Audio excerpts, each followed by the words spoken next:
In today's video, I'm going to teach you how to edit templates in Clickup 2026. By the end of this walkthrough, you'll know exactly how to find a template, bring it into your workspace, rename it for clarity, and customize the fields, tasks, and sections so it matches the way your team actually works. If you've ever felt like you were starting from scratch with every new project, this will help you set a consistent foundation, save time, and keep everyone aligned from day one. Let's start with what we're trying to achieve. Clickup templates are packaged sets of structure, lists, tasks, custom fields, statuses, and sometimes docs that you can reuse. Instead of building a process every time, you load a template and then tweak it so it fits your current project. It's a great way to standardize how your team plans, executes, and reports, while still giving you the flexibility to make changes as needed. Today, we'll focus on task and list templates, and you'll see how to tailor them on the spot without breaking your existing organization. Begin by opening your Clickup workspace. If you're not already signed in, you'll be prompted to authenticate before entering. Once you land in your workspace, switch to a view where you can see your tasks and lists. List view is perfect here because it lays out all tasks in a clean, editable grid. If you're working across multiple spaces, make sure you're in the correct space or folder so the template you use ends up in the right place. It's easy to import a template and then realize it's tucked under the wrong area, so a quick check up front prevents unnecessary moving later. Next, hover over your team space to orient yourself. Spaces in Clickup are like high-level containers for related work. Within a space, you'll often have folders and lists that keep things structured. You're not changing anything yet, even by hovering. You're just confirming you're looking at the right area where you want to apply or edit a template. If your team has naming conventions for spaces or lists, stay within that standard so everything remains easy to find. If you don't have a convention, consider adopting one after today's video. The template you're about to edit will be a good place to start. From here, hover to a relevant task in your list. You're not going to edit this particular task yet. Instead, you're using it as an anchor to access the options menu. On the far right side of the task row, you'll see 3 vertical dots. This is the More menu where Clickup tucks away secondary actions. Click those 3 dots. A menu will appear with multiple choices, and among them, you'll see an option related to templates. This is your gateway to exploring what's already available without leaving your current context. In that menu, click Browse Templates. This opens a library of templates that Clickup provides, along with any you or your organization may have saved. Think of this as a catalog. Each template has a purpose and a structure. Some are simple task templates as others are full list templates that create an entire set of tasks with sections and custom fields in one go.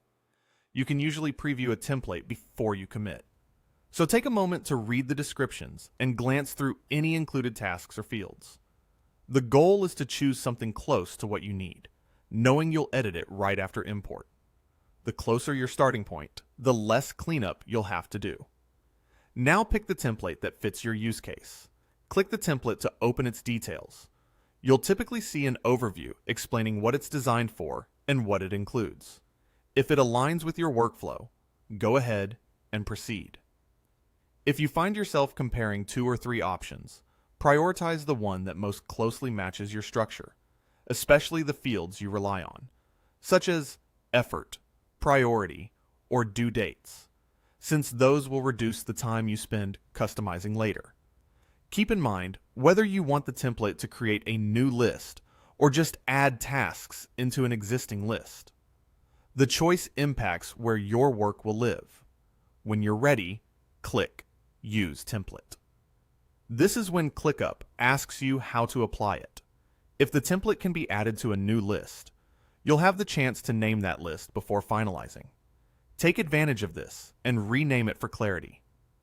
Clear naming makes collaboration much smoother, particularly if multiple projects are similar.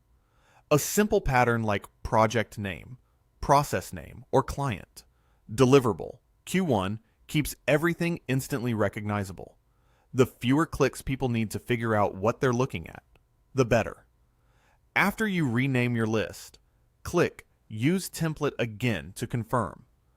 Clickup will start importing the template, and you'll see a loading indicator.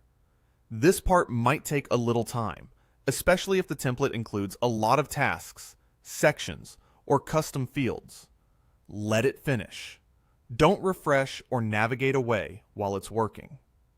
Once it's done, your new list will appear in your space, containing all the pre-built structure from the template. This is where the real customization begins. Click on the list that was just created. For example, you might see a list for business process mapping, if that's the template you chose. Opening the list brings you to a collection of tasks and sections organized according to the template's logic. Before you start editing, take a quick scan to understand what's included. Notice the task names, any preset priorities, effort fields, due dates, custom fields, and the way tasks are grouped. This mental map helps you make changes more intentionally, rather than jumping in at random. Now, you can begin editing the parts you want. Click any task to open its details. Start with the task title if it needs to reflect your exact scope. The template title might be generic, so give it a name that is action-oriented and specific. Next, update the description to outline what success looks like for this task, any constraints, and the acceptance criteria. If the template provides a checklist, adapt it to match your steps. Add items you need and remove what you don't. Assign the task to the right person or team. If you work with multiple assignees, make sure each person's role is clear, whether in the description or as subtasks. Update the due date, and if your workflow uses start dates or time estimates, fill those out too. If you see a priority field, use it to flag urgency. Teams often skip this and end up relying on chat or meetings to clarify what's most important. A visible priority level keeps everyone aligned asynchronously. If the template includes custom fields such as effort level, complexity, budget, or stage, this is where you tailor them. For instance, you might increase the effort level for a task you know is going to be more involved than usual. Effort can be an abstract measure or tied to story points or hours, depending on your team's practice. The point is to set realistic expectations and make your workload planning more accurate. Adjust any other custom fields relevant to your project, like channels, stakeholders, or deliverable types. Keep editing across the list. If a section in the template is too light for your scenario, expand it. You might add subtasks, create additional checklist items, or include a quick summary doc linked right from the task to centralize context. If a section is too heavy, condense it. Delete or merge tasks that don't apply. Templates are meant to be a starting point, not a rigid set of rules. The goal is a structure that fits your project precisely while maintaining the benefits of consistency. Continue refining the details. If you see opportunities to standardize across tasks, such as a consistent naming scheme for deliverables, apply those. For status workflows, confirm that the statuses match how your team tracks progress. If the template uses statuses you don't want, you can switch them or map them to your existing set. Just be mindful when editing global settings if your list inherits statuses from a higher level. Make sure you're not unintentionally changing them for other teams. As you work, you might decide to increase an effort level on one task and expand a nearby section that needs more coverage. For example, maybe the discovery or planning phase requires more steps than the template assumes. Add the missing tasks, reorder them as necessary, and keep descriptions brief but clear. The best templates are the ones that guide without overwhelming. Keep your task names consistent